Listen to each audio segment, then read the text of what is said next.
in any kind of success in the industry is only dependent on who is already successful in the industry seeing you and deciding whether or not you're worthy enough to make them enough money. Yeah. That's how it goes. That's how it goes. Am I But complaining? No, because now I get to go on Spotify and find somebody with 5 plays and listen to their music. And most of the time it sucks, but sometimes it doesn't. yeah, there's this band that I listened to throughout high school. They're called Kerosene. Go check them out or not. I don't really remember. I didn't listen to them since high school. So I thought you were going to talk about what's the one band that did the song? They had one song and we loved it, Inside Your View, and we reached out to them. Foxes and Lions, I knew still some of the love. Fox, yeah. I had my first kiss with Caitlin, my wife, to that song. Really? Yeah. Cool. Isn't that cool? That Inside Your View, I still listen to regularly. It's a great song, dude. Go Foxes and Lions. Go check them out. Do you But we remember- were gonna Do you remember Eyes by Rogue Wave? The song from Chuck? probably, if you played it, I would recognize it. I've seen this film. Yeah. Reminds me of walking through the avenue. I know. Yeah, I know the song. I just a side note. It's a shame that, like, studio television, like weekly, episodic sitcoms, have kind of like died down to the level that they have because they're not really like the norm anymore. Like you don't go to like. We're going to go to Channel 12 because that's where ABC is. And ABC has this new sitcom about 4 roommates that learn how to use their psychic superpower. Whatever. Like, it's some stupid gimmick. They always have a gimmick. It's whatever. always 4 roommates. But it's dude. always 4 Every sitcom roommates, is and 4 one of them's a roommates. girl. Yeah. But they all use actual indie music that's like, oh, like I either funded this myself or I found the studio that has no money It's like how to record it for the me. season 3 finale of New Girl had the freaking Rivers and Roads song in it. Just like every TV show that ran from 2008 to 2013 Yeah. had Rivers and Roads in it. Yeah. For a season finale, every single show. Yeah, it was good enough for that song was perfect for one thing, and because of that, they took off. Yep. And that's great for them. Good for them. They make the pretty head solid and the heart. music. Yeah, If I listen to that song though, Rivers and Roads, now I listen to it because I used to listen. That was like Yeah. If you graduated college between 2014 and Yeah. 2016 or 17, you listen to that song. Yeah. And I listen to that now, and I'm like, this is just it's crazy that any of us could make that. Like this is mixed in a bedroom. Like, you Yeah. can tell this was in network television. yeah. But it's just a shame that that's not the style anymore because I listen to Spoon. I listen to Edward Sharp because of Chuck. Like the Magnetic Zeros, dude. Magnetic Zeros, dude. Blitzen Trapper. I still Blitzen listen Trapper, to Fur by the Blitzen Fur. Trapper. Yeah, that's the name of it. There's just a lot of songs like that brought me into a lot of Indie artists. You discover it through TV. Indie Yeah. artists through TV because Joe, TV also has a budget constraint. You have in this 1 week you only can't have pay this for much budget. You can't pay for a freaking top 40 hit every week. Yeah, You no, don't- you not can't do possible. it. So it works perfectly And for you- me. especially with shows like single camera setup like Yeah, TV shows, studio TV shows. It's funny because you have like syndicated shows, like Yeah. they're the ones that we're talking about. We're not talking about like freaking because every network has its one big show that can afford anything. Yeah. And that's not what we're talking about here. But it is funny, like Fur by Blitzen Trapper. I associate that song with Mellow, Call Me Mellow by Tears for Fears. Yeah, I do 'Cause too. We listened to it at the same time, but they're not both from Chuck. That we just listened to them at the same time. and they both happen to be about werewolves. And yes, exactly. It's very werewolf specific. analogies. And they have a specific feel to it. I think the Yeah. Tears for Fears song is literally about a werewolf. Because Yeah. that's Tears for Fears. The Blitzen Trapper one is an analogy, sure, but it's Tears for Fears. That's a Yeah. werewolf. Or it's about like psychological demons or whatever. 'Cause Yeah. that's what their band name is about. Anyway, speaking of Tears for Fears, another network television show that fit into this perfectly that showed me a ton of music is Psych. Yeah, And Kurt Smith from Tears for Fears is like a recurring character Yeah. playing himself on Psych because, that show is what it is. But wait for it. Continue speaking. that show Yep. showed me a ton of music. Continue speaking. Okay, what am I waiting for? No, I'm keep nervous. talking. I'm gonna see what bands you mention. that I discovered from No more from kings. Psych. No more kings. Yeah. Okay. Band of Horses. Okay. Great band. Yeah. There's like two that I'm forgetting right now. Just say them. I don't know what is. I was gonna say No More Kings. No, I literally. So one of my favorite bands of all time is No More Kings. Yeah. I should have just stopped for 5 more seconds because it would have come to me. They're one of Yeah. my favorite bands of all time. Shout out Pete Mitchell. Yeah. He's a cool guy. You should send him this episode. I should. And say, hey, listen to all 30 plus Talk minutes to of it. him. He really is a great guy. Like when I was getting started in songwriting and music, I would send him songs and he gave me genuine feedback. He was one of the few people in the industry to do that. Yeah. Him and Chris Trapper were the two people who give genuine feedback. So anyway, great guy. But the last season of Psych, Yeah. the episode with Bruce Campbell, actually, I think, Yeah. had a No More King song at the end, and that's how it's the Halloween episode. That's how I discovered them, and they're one of my favorite bands ever. So it really does do wonders for small artists like that. Let's cycle back to $1 billion budgets. You wanted to cycle back to that? I know. I just really wanted to talk about something that annoyed me, and that's that. So, like, somebody on Twitter was talking about how Barbie made $1 billion. Yeah. And how it's now Warner Brothers' highest grossing movie ever. Yeah. Ever. Barbie is Warner Brothers' highest grossing Yeah. movie. Warner Brothers, the company that's been around 100 years. Yeah. That's insane. And just kind of silly because I'm like, it's Warner Brothers. Yeah. Like, I've seen Space Jam 2. They have a lot of properties, you know? Yeah. And you're telling me that, like, anyway, so it's now their highest grossing movie ever. And somebody on Twitter was like, okay, they rightfully pointed out, like, that's true, but Yeah. when you adjust for inflation, it's not even in the top 20 or whatever. Yeah. And then all these dweebs who are on on X, with their dumb little Twitter tweet brains, were like, why would you adjust for inflation? That's stupid. It means nothing. Blah, blah, blah, blah, Yeah. blah. Because they literally don't understand math. And Yeah. there are other people trying to explain, like respond and be like, that's because it actually represents how many people saw it. The amount of money it made means nothing. It's meaningless because the value of money is a made up number. Yeah. It's made up.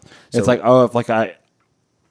even just in the past, 10 years that me and you have been hanging out and watching movies, the price of a movie ticket has gone up. It's gonna cost way more money for just me to go see a movie as opposed to just even the both that of us. fluctuates over time. So it's not just inflation; it's the price of movies specifically. So like, that's why, it's just stupid. So like people that don't understand that and they think they're like, oh, Avengers Endgame is the most important movie ever because it made the most money. It's like they legitimately have no brain past 2005. Like they just can't think into the past. You know what I'm saying? Yeah. Like they just think that wherever they lived is the most important time that's ever happened. Yeah. So that's why you should go to Box Office Mojo and actually look at the highest grossing movies of all time based on ticket prices. Because it's not just inflation. If you adjust for inflation, that's really important too. Yeah. And that'll get you closer to the truth. But even with inflation, ticket prices fluctuate. Yeah. They can still go down even though inflation is going up. Yeah. So if you actually look at number of tickets sold, that'll tell you how important the movie was to a culture. And when you calculate it that way, there is literally no bigger movie than there's two that I'm going to mention, and you already know what they are. Can you guess them? I'm gonna guess Gone with the Wind. Yep. Star Wars. Yep. Okay. Literally. No, there's nothing even close like To those two movies. Yeah. You've got, and then of course you've got like other big, like E.T. was a big one that's up there. The Ten Commandments. Like there's a few like things, but they literally there's no movie that was seen by more people than Gone with the Wind, and closely followed by Star Wars. Those two movies more people saw in theaters than anything ever. I would like to make an important side note that Star Wars there was a very specific moment in history that happened when that movie came out and this goes to show its value in culture if you haven't already seen the way that Disney has exploded in whatever. Making 1,000 Star Wars shows a year. Making 1,000 Star Wars shows a year and controlling half of all media or whatever. That people would buy tickets for the movie and then sit in the theater and watch every play of the movie all day. That's how fascinating the movie was to people. No, yeah, And it's then easily the most influential movie of all time. because of that, you can't do that anymore. If the movie ends, guess what? You leave or the police are called on you. For real? It's illegal to sit in like multiple screenings? I mean, like they're gonna kick you out, and if it's What if the you bought business, 2 tickets, though? I'm sure that'd probably work, but you probably have to buy a ticket for like each time slot. Right, that's what I'm saying. Yeah. Yeah, I'm like, you have to buy a ticket, like specifically ticket slots Oh, and I prices see, I see. became You can't- way more important. Yeah, because of that movie. because of Star Wars. Yeah. But anyway, I was so mad that there were people on there that were like, Barbie is more impressive, or even like any other $1 billion movie. Because if you look at the $1 billion movie club, Yeah. movies that have made $1 billion, Yeah. this has nothing to do with Barbie. Barbie's fun. This is just about the fact that people can't see past 5 minutes ago. So Yeah. like they were like arguing that if a movie made $1 billion, that means it's so important and so great and Yeah. like so influential. When like Avatar, like you mean Avatar changed nothing. Avatar had no impact on the culture. Not until Avatar 2 came out, nobody remembered Jake Sully's name. Like if you had asked me in 2017 who the main character in Avatar was, I wouldn't know. Jake Sully is the only character I could name you. Yeah. That I couldn't tell you a single other character's name. Zimbabwe To this point. or something. I don't know. Like, but that's they That's the point, though. Is like a movie made a ton of money and it meant nothing. It culturally did not have. It was a combination of economic factors and re-releasing over and over in theaters. Yeah. So anyway, all that to say, go to Box Office Mojo and look. Actually, I'm going to bring it up right now. I'm going to look them up. Talk about it while I Google it. I would also like to make a side note while Zeph is looking this up that I think it is significant. Like Warner Brothers not only has like this super high grossing movie with Barbie, that it's the first female director to hit this milestone. What I think is impressive about all of that, it's for sure impressive. I'm not discounting that. Yeah. Go ahead. I'm not just saying like the money. Like there are other movies that have made more money that are way less impressive. Barbie was a good movie. I really liked it. What's impressive about the movie itself is that, and you guys may have talked about this already. Sorry, Emerson. Emery. Emery, Lake and Palmer. I'm really sorry. What's really impressive about that movie, I think, is that Greta Gerwig took a really stale and static idea of making a movie about Barbie, which you think would come across as like some kind of giant product placement of like the Bratz doll or like whatever, insert any other toy into this analogy, and she made a really complicated movie about the trials of humanity and what it's actually like to be human, both male and female, and to deal with the struggles that are in both of those realms, the societal standards, what it's like to exist in a culture where certain standards exist with not only you as a human, but you as your specific sex and gender. I just thought it was really... I thought it was a really impressive take. I thought it was had a lot more depth than I had given it credit for before seeing it. And I think that's what was the most impressive thing, is that it was like, oh, we're going to make a movie about probably like whatever, like the second most sold toy in the world, probably besides any Star Wars toy. Can't wait for the Bakugan movie. Bakugan. I played Bakugan on the Wii. It was a good Wii game. I used to be scared by Bionicles. Supposedly, Bionicles saved Lego because Lego almost went bankrupt, and Bionicles came out and they saved them from bankruptcy. Serious? Supposedly, I read that on Reddit like 3 weeks ago. I couldn't tell you if that was true. Bethesda Game Studios, and Starfield came out today. So I thought it came out on the 6th. It does. It came out for pre-order people today. Okay. Isn't it cool that Skyrim came out whenever I was 12, and Elder Scrolls 6 isn't going to come out till I'm 30. Yeah, it's cool. And I probably have 2 kids at that point. You know why?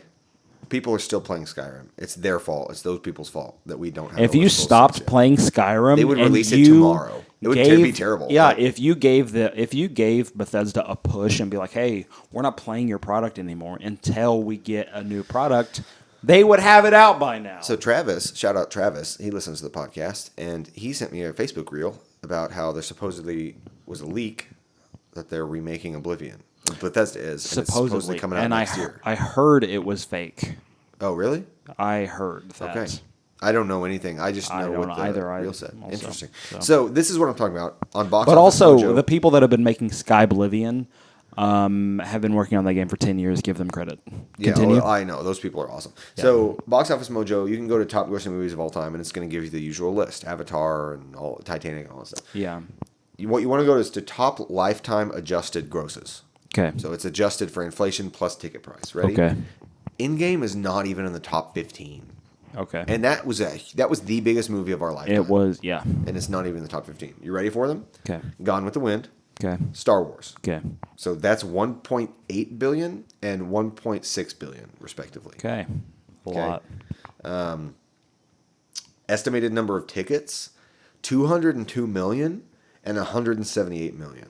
Okay. And so you're not only, this is another thing, you're not only adjusting for inflation and ticket price, you got to adjust for population. Yeah. 100 years ago, when Gone with the Wind came out, almost 100, Yeah. the world population was like half of what it is now. Yeah. So Way more significant. it's like you could basically Culturally. double that number. Like it is so much more Yeah. significant than anything else Yeah. that's come out in our lifetime. Same with Star Wars. I mean, in the 70s, you had 3.5 to 4 billion people Yeah. on Earth. And this many people saw it. That's crazy. So then you jump down to 1.3 billion. You got Sound of Music, and then right below that, just like 3 million below, is E.T. E.T., Titanic, The Ten Commandments, Jaws, Doctor Zhivago, The Exorcist, and Snow White. And then this is actually impressive. Star Wars: The Force Awakens That is is impressive. above Empire Strikes Back. So that after Force Awakens, you have 101 Dalmatians, and then Empire Strikes Back, Ben-Hur, Avatar, Endgame, Return of the Jedi, Jurassic Park, Phantom Menace, Lion King, The Sting, which blew my mind, and then Raiders of the Lost Ark. So that's like the genuine list of how many people saw. Yeah. Which, if you think about how many movies have ever been made, Yeah. it is still crazy that any of those made a list. No, it's crazy, right? Insane. It's insane. So then if you compare that to the list of billion-dollar movies that have made $1 billion, there's only like 50 in history. Yeah. But this is the thing, is it's growing exponentially. Yeah. Which shows you how unimpressive it is. It just has to do with population plus ticket price plus inflation plus all that stuff. Yeah. So like the fact that the first movie to make $1 billion was like what? Like it's like an insane deal, and it was not Yeah. that long ago. And now you have one every few months that makes $1 billion. Yeah. I mean, if you give it another 100 years, every movie that we make is going to be $1 trillion movie because exactly. that's just the trend of That's the nature of population things. and inflation. That's why you have to use the adjusted gross to actually measure impact. Yeah. And measured, you have to, but not even just impact. You also have to measure the actual impact. So like, just because a bunch of people saw it doesn't even mean it's impactful. So like, Yeah. I mentioned a couple movies on like Doctor Zhivago. Nobody thinks about that movie now. No. People still think about Citizen Kane, and it's not even in the top 50. Yeah. Or it might be, but it's not very high up there. You know what I'm Yeah. saying? So like, the actual impact of a movie. Alfred Hitchcock didn't have a movie till you get pretty far down the list, and he's like one of the most influential directors ever. So like, it's way more complicated than just the dollar amount. But if you look at the $1 billion movies, I'm to blame for part of this because of the 54 that are on here, only 5 have I not seen. Okay. So, but you got like the Dark Knight, you got Avengers, Infinity War, Endgame, the last couple Harry Potter movies, all the Avenger movies, Civil War, No Way Home. But then you get, so the ones that are interesting to me is like Top Gun Maverick, because Top Gun was not at. I mean, Top Gun is like one of those enduring '80s movies, but it sucks. And then so the fact that the sequel was way more successful than the original is interesting to me. Yeah. Barbie, couple James Bond movies like Skyfall, Incredibles 2, weirdly enough. Interesting. Both Avatar movies, Jurassic Park, Joker, Lord of the Rings. But so there's some that are like genuinely like, oh, that's a great movie. Jurassic Park, Lord of the Rings, early Harry Potter stuff, The Lion King's on there. Yeah. And like the Christopher Nolan Batman movies, right? Yeah. But then the majority of the $1 billion movie list is just corporate garbage. Like genuinely, most of it's corporate garbage. It's either Marvel movies, Yeah. Disney remakes, Yeah. like Beauty and the Beast remake, just random Disney stuff, and then like Jurassic World, right? Yeah. Black Panther, Despicable Me 3, the Yeah. Aladdin remake, Zootopia, Jurassic World, Aquaman, Transformers, Rise of the Moon or whatever, Yeah. Fast and Furious 8, Frozen 2, the Minions movie, the Yeah. Lion King remake, Finding Dory, Hobbit, Captain Marvel, Yeah. the Tim Burton Alice in Wonderland, another Transformers movie, Pirates of the Caribbean, On Stranger Tides, the worst one, and then the Disney Star Wars trilogy. Was that 4 or 5? I don't know. I have no idea. I think Four, that I was think. 4. I think it was four. I think Dead Men Tell No So Tales the is number second 5. was the worst one. But and then the Disney Star Wars trilogy. So like of the Yeah. 54 movies that have made $1 billion, most of them are bad. Not bad, Yeah. but just like generic corporate feed you stuff. And Yeah. then a few of them are genuinely like incredible movies. So all that to say, the person on Twitter that I'm ranting about is dumb. The love of money is the root of all evil. And I say that because the only reason studios make these giant movies is because they take a stupid idea that's a part of a sequel, or they can remake it, and then they can invest a ton of money into it. And because they have a ton of money into it, they have all this marketing, and it looks really impressive, and so they can appeal to the masses. And because they can appeal to the masses, then the mass amount of people will buy tickets to it, and they can make record profits every that's single the thing. quarter. I don't care about record profits. If a studio, if Columbia or Warner Bros. Were like, I have $1 billion. Here's what I'm going to do instead. I'm going to split that evenly 100 different ways and give it to a bunch of teeny tiny directors, and they can make their own movies with a bigger budget than they have, and you have this much more impressive movie as far as just like a Do you know what you get with that? This is why it's crazy. This is Yeah. why it's crazy to me, because if you went with that model, what you're saying, it's not like they're pitting quality against quantity. Yeah. If you go with that model, you get more quantity and higher quality. Yes. You get both. Because you get people that care about their product, and they have a bigger budget so they can do more with it. Yeah. And the studio is like, hey, check this out. We have a bunch of really Yeah. cool movies you can check out. It's like, would you rather eat at a different small restaurant in town every day or at McDonald's every day? Yeah. And the people are choosing McDonald's every day. And you know why? Because they legitimately eat at McDonald's every day. Like, and I'm not saying this to Yeah. be like, oh, hoity-toity or whatever, but most people are not movie people. Yeah, They're but not like you and but me. I know what you mean. The people that watch Transformers 5, They're going I'm not because- going to talk about movies with them. No, and they go to the theater to watch something they know is going to entertain them. Yeah. And they just get what they want out of it and they leave. Yeah.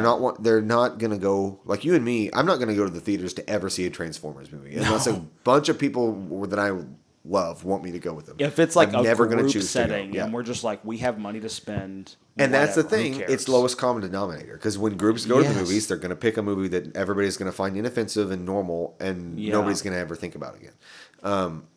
But when you do, like you and me, are much more likely to go to the theaters to see like Barbarian, for example, or like some indie horror movie or something weirder. Something really niche. Yeah, it's like that's what actually excites me. Like I want to see that in the theater. I don't care to see a Marvel movie in the theater because it's going to look the same on my TV. I think that's worth appreciating and worth noting is that, and I'm tooting our horns about this, is that whenever we watch a movie, we can see the art and like the way, like the care that was taken with a specific movie and how the director wanted that presented. Right. Or as opposed to like if you watch freaking Transformers, whatever. There's and no you're vision. Like, There's no vision. no, they're just like, oh, we have a bare bones story, and we're just gonna try and impress you with visuals. Yeah, exactly. Thank you, Peter Frampton. Thank you, Peter Frampton. And so anyway, that's the thing. It's like that's why the market has gone to where it has, is because people want McDonald's every day because they want something that's going to feed everybody, and they just want to get in and out. And it's as accessible as possible. And I think part of it too is that people probably are less likely. So, well, I don't know. I'd have to look at the stats on how often people go to the theater. Yeah. I'm curious if people went more in the 70s, 80s, and 90s than they do today. Maybe not. Maybe people still go to the theater just as much. But I feel like when I go to the movie theater, it tends to be sparse. They're very rarely full. Actually, Oppenheimer was one of the only full theaters I've been in like a year. And then also, whenever they put the Lord of the Rings trilogy back in theaters a Yeah. couple years back, that was a full theater. That was packed. Yeah. People wanted to see a good movie. But Yeah. and then Oppenheimer was packed and Barbie was pretty full. But Yeah. I saw Barbie like 3 weeks after it came out and it was still Yeah, packed. we saw it late, and there were maybe 6 other people. And that's like viral marketing. The Barbenheimer thing like really Yeah. elevated both of those movies. Yeah. Oppenheimer's at almost $1 billion too. It's like 800 million or something. Yeah, it's still really high, and But respect where it's due. anyway, but that's another thing. It's like people like you and me are much more likely to see Oppenheimer in the theater than Barbie. Yeah. Most people who are just like casual movie people would see Barbie first because it's like the more appealing, like fun kind of story. But Oppenheimer got way bigger of an audience than it deserved because of the Barbenheimer stuff. Like, not deserved. I think Oppenheimer's a better movie. I love it. Yeah. But like, most people are not going to care about Oppenheimer as a movie unless it was the weird TikTok viral marketing thing that happened.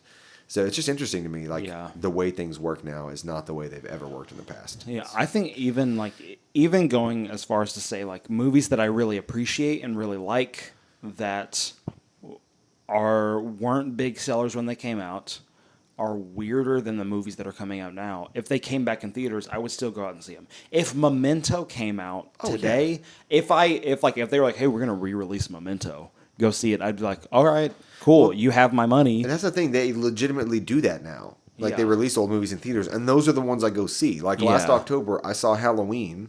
Yeah. Throwback to this episode, what it's supposed to be about. I saw John Carpenter's Halloween in theaters last October on Halloween, and it was like the coolest thing in the world. I love that. Like that's why I actually go to the theater now. I don't really care as much about things that are coming out because I don't want to see Uncharted in a theater. I would kill myself. It's just a really oversaturated market with a lot of big players that put out a lot of goy slop, and they Make you eat it. make you you can't eat it, get anything and it's just better. a part of the machine. You gotta take part in it if you're gonna be part of the movies. Because Guess you what? have two options. You either eat the goy slop that they say is good, and sometimes it's pretty tasty, or you try to find hidden gems. Yeah. But to do that, you have to sift through like Tubi and watch Yeah. garbage to find actual good low budget like to find Prospect. House at the End of Time. Yeah, or Prospect or something Yeah. or Censor. Like Yeah. those movies, I have to have pointed out to me by other people. Yeah. I'm never gonna find that on my own because Yeah. it's not promoted. It's not out there. I have to watch a Red Letter Media video to be aware of the fact that Censor exists Yeah. because it's not gonna be promoted like a Marvel movie. And that's not to say that like even a lot of these big studios have I think a lot of these studios have people with B movie hearts. I think Greta Gerwig for one. I James think Gunn. James Gunn is what I was about to say Literally. next. James Gunn has like that. Guardians 3 is amazing. He's like, I'm gonna be All of them. creative. I'm gonna have fun writing and creating this story, and I also get a massive budget. Yeah, with that's why it's like compare that. Look at the MCU and compare like James Gunn yeah. to what's the most I mean, I love to hate on Civil War, so I don't know. Civil Yeah. War, Yeah. it has no character. It's Yeah. got no like heart. It's got no soul. It's just exactly what you'd expect. Whereas Yeah. a Guardians movie is gonna take risks and be weirder and be more fun and be more personal and that's the difference. Yeah. So I guess it does come down to people, but you have to have somebody like a James Gunn who started in B movies like Yeah. Slither. He started. You have to have ambition. Yeah. You have to have people that are like, I'm going to take a risk with a really weird thing, and you got to trust me on it because people are going to love it. And that's why you wind up with The Suicide Squad, which is a remake of Suicide Squad with the same people in it, but way better. but way better. Yeah. And Shout out David Ayer. I'm performed sorry way for better. your first one. Yeah, literally. So what do you think about James Gunn firing all the DC people? I don't care about anything. Like Henry Cavill got fired as Superman and all the other Yeah, stuff. it's a bummer, but also it's a part of the machine. If you're going to be a part of the machine, well, you're bound to get Here's grounded what I at think. some point. Stop making Superman movies. Yes. Go watch the Richard Donner one. Just go watch the Christopher Reeve movies. Go. I was about to say go do more impressive superheroes, but I said that as I was thinking about the Blue Beetle movie, and I have no intentions of seeing that. No, I don't care at all. See, that's the thing is, they've killed the market. It's dead. I never But want to see also, a superhero. I movie think again. DC has just a really bad grip of how to handle a franchise. Yeah, it was run by boomers from the beginning. Like they did not ride Yeah. the wave at all. They could have With- easily ridden the wave if I they had s- just stuck with like the Nolan style stuff, Yeah. and they didn't. I still haven't seen the Flash movie yet. It's out on No, It's out on it's your HBO. favorite superhero. It is. If somebody in high school told you that there was going to be a DCEU and a Flash movie, you would be With so psyched. Michael Keaton as the original Batman, You would I'd be be so like, I'm gonna psyched. pee myself. But what you dude. didn't know is that in the 10 years in between, there was just absolute mind-numbing levels of fan service and Yeah. corporate slop shoved into your face and bringing Yeah. back old dead characters and say, look, don't you remember this? Yeah, ooh, that you fan don't service, care man. anymore. Yeah. Yeah, they're trying to stimulate every nerve in your brain all at once, but they're trying to do that every single time, so you just get numbed out You to end everything. up with the Jurassic World 3 movie where they bring Yeah. back the original cast, and it's the worst movie I've ever seen. I haven't seen the Flash yet, but they're not. It doesn't have anything to do with the rest of the DCEU yet. Like it's just the Flash, and I think Batman makes an appearance. I think whatever. There's like, oh, cool, this person popped in from the other DCEU movie. Whatever, cool.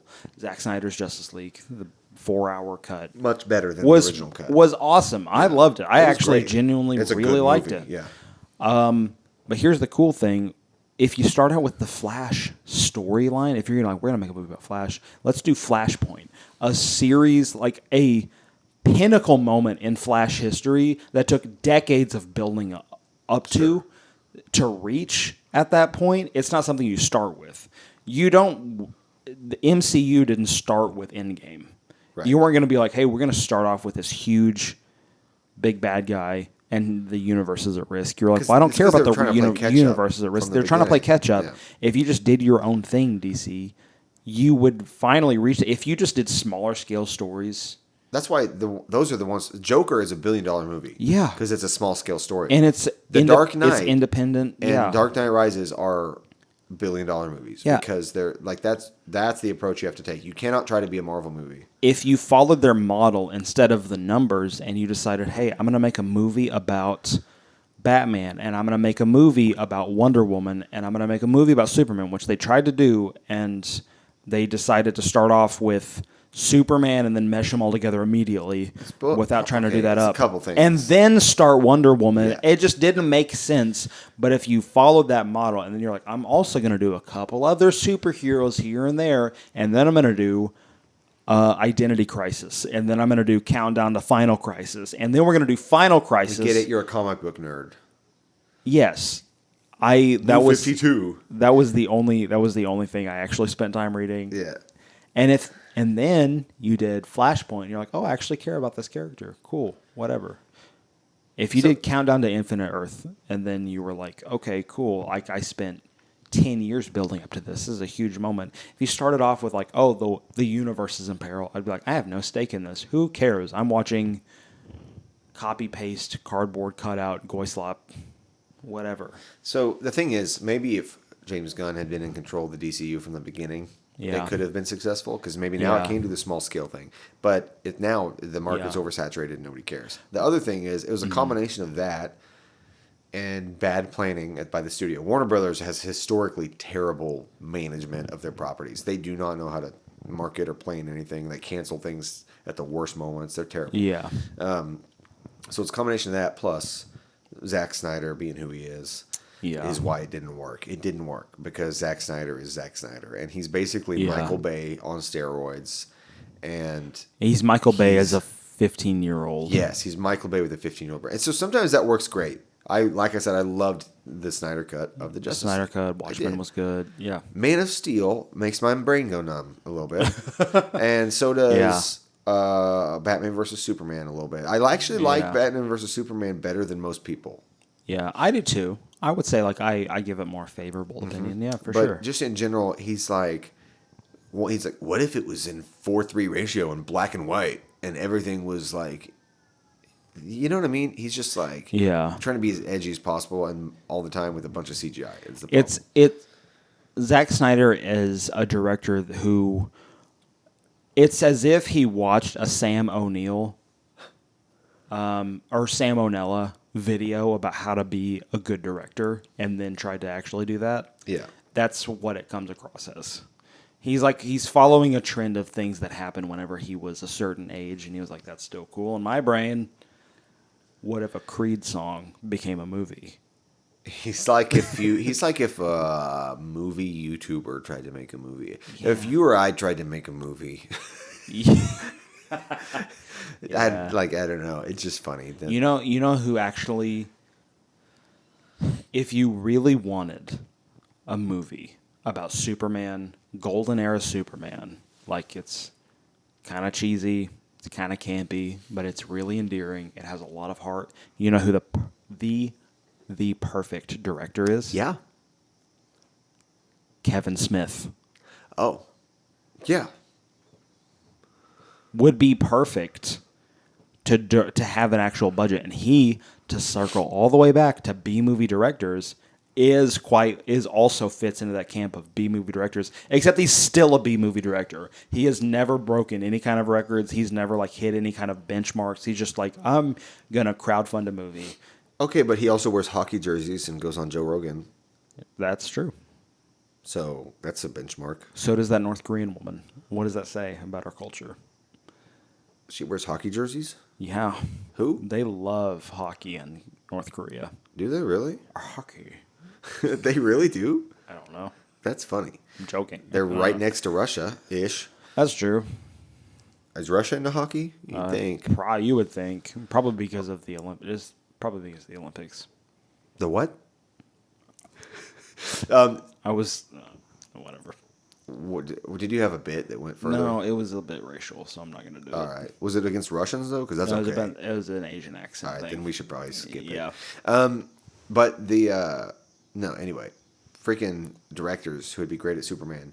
You know who would be awesome? Who? Richard Donner, and he did. That's the thing, is that you can't really blame it. Yeah. I can't really blame anybody for the way that is, because it's just a cultural change. Yeah. It wouldn't work now. But that's what you need. That's why Superman worked. That's why the original is so good. Yeah. Because he treats him like a mythological character that he is. Yeah. And he can reverse time by spinning the Earth back. And it's not concerned with the weird... I can't use that word. The like minutia of the details of how it scientifically works. And Yeah. that's if you watch any Marvel movie now, that's it. It's concerned with dumb jokes, corny fourth wall jokes, and then the scientific minutia of plot holes and making sure everything like in my head canon has to all fit together and like because that's how people watch movies now. They're overly analytical and they can't understand myth. They don't understand myth. And so, like, that's why the original Superman works so well, but and the original Spider-Man trilogy works so well, is because that's how it treats its characters. Yeah. It's lighthearted, but genuine, and treats its characters as mythological heroes, and not as the way the MCU treats everyone, which is everything is just like, it's just like hard sci-fi comedy. It's the weirdest thing. Anyway. Yeah. So it's just a cultural change. You can't make a good Superman movie now because people wouldn't think it was good. Yeah. There's a YouTube video. It's Kevin Smith talking about him being a screenwriter. And Warner Brothers reached out to Kevin Smith and they were like, he was like, I want to write the Superman script or whatever, however the interaction went. And it was whatever, New Superman, Return of Superman, whatever the Nicolas Cage Superman movie was, that's the movie that he had signed on to write. And so he was meeting up with this mega rich producer. And so he was writing these entire scripts of Superman, who Nick Cage was going to play. You can find pictures of it online. And writing these full scripts and sending them in, and then he would go meet with this producer, and the producer would be like, maybe you should try this. You should put this in the movie. And he'd be like, okay, that's dumb, but all right, I guess you're funding the movie, whatever. And then he kept talking about this giant spider. He was like, maybe we should put this giant spider in the third act. Maybe that's what Superman should fight. And Kevin Smith is like, well, do you know Superman the character at all? Like, do you understand that it's like it is like a conversation about like humanity and what it's like, what it is to be human, and like how to like actually have integrity in a world where you were a god but you are a part of. And then he was like, you should put a giant robot spider in there. And then eventually the movie crapped through and they lost funding and they decided not to go through with the project. And Nicholas, whatever, it all fell through. And then the next year, Wild Wild West came out. It was produced by the same guy that had a giant metal spider in the third act. Some people just want to watch really stupid stuff. That's the thing. And some that of those have people the are money. the people producing the movies. People producing the movies. Thanks, Avi Arad.